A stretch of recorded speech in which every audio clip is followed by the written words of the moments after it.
It was all blue on the Gold Coast, with Ford claiming both front row grid spots for Sunday's 300-kilometre event. Mark Winterbottom and co-driver Luke Youlden on pole, ahead of teammate Stephen Richards and Will Power. That's despite both cars undergoing extensive repair overnight, following disastrous starts on Saturday. Youlden again given the starting duties, but slightly rattled. He's driven past the spot. Keep going, keep going, keep going, keep going, keep going, keep going, keep going, keep going. Okay, stop there. The race off to an ominous start. The two FPR cars, side by side, lead them down. And trouble at the back. Also, Jason Bright in big trouble. He's dropping a bunch of spots. And just like Saturday, the safety car was deployed on the opening lap. This is bad news. This will be safety car for sure. Greg Ritter's also coming unstuck.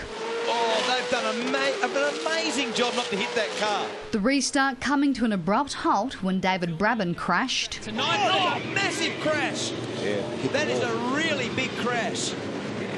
It's car number 4. It's David Brabham. Former F1 champion Jack Villeneuve held his nerve. And it was a good save. Reasonably light contact, but a good bit of oversteer car control. Some fast laps allowed Richards to extend his lead to 4 seconds. Richards 1:13.91, the first car into the 113s of this race. But another safety car was bound to affect that. Yeah, and it's in a dangerous spot there unless you can get reverse and get it pulled back the other way. Pit lane wasn't looking any better. They're queued everywhere.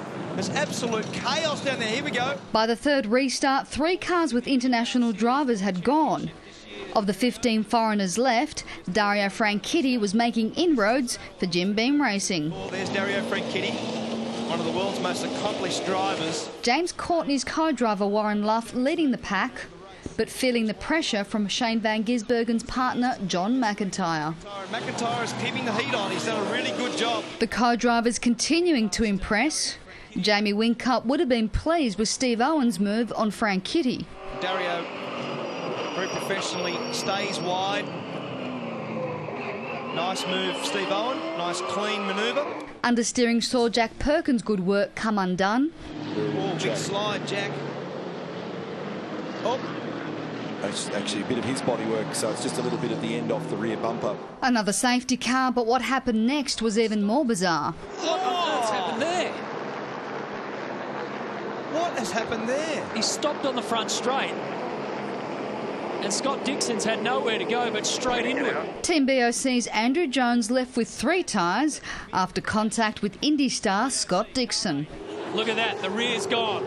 A tight 4th restart and a recipe for even more debacle. Wow. That has hit really hard. It's Rick Kelly. It's Rick Kelly in that car. Franchitti and Steve Johnson out of the race. HRT's Cam McConville skillfully avoiding a similar fate. Look at this. Good save, Cam McConville. That's a really good bit of driving. Russell Ingall was doing his bit to make the foreigners feel welcome. There we go. Oh, he got hit. He's got hit. Got turned around. He's hit the inside wall. At the halfway point, the championship contenders were starting to turn up the heat. Over the last lap or so, relatively speaking, Whincup has been faster than Courtney. Things almost getting ugly between the 2 series rivals. Oh, there's Whincup into the back of Courtney. Contact at turn 4, the 2 series contenders. Courtney managed to ride a bump. The same couldn't be said for race 19 winner Garth Tander. And straight in. Oh, that has made very heavy contact. And that would hurt. That one would physically hurt. Another safety car and game over for GT. And Tander was pushing so hard there to beat Lee Holdsworth to the chicane. But he made an error, quite rare for the 07 champion. Up front, a 3-horse race between Whincup, Van Gisbergen and Courtney was unfolding. Van Gisbergen did a 1:13.36, and then right behind him, Courtney just set a new race lap record, a 1:13.13. The pace is well and truly on at the front. Less than 3/100ths of a second separating the threesome, but there was still a long way to go. He's giving him a nudge. He's giving him a nudge. The intentions couldn't be clearer from Van Gisbergen. With 8 laps remaining, Winterbottom snatched 3rd from Courtney. There's no point James Courtney getting involved in any tangle there and losing a bucket load of points, a lot of points. As the youngest full-time driver was keeping the pressure on the 2-time defending champ. And they're going to drag race it up there. They continue the argument. And the Gears was giving it his all. It's not done with yet at turn 4. Van Gisbergen keeps going. Go for it. Keeps pushing.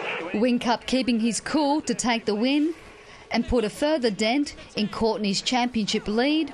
Whincup has fought off an extraordinary battle, and he takes victory in a race to remember. Winterbottom rounding out the top three. Daniela Rintilli, Big Pond Sport.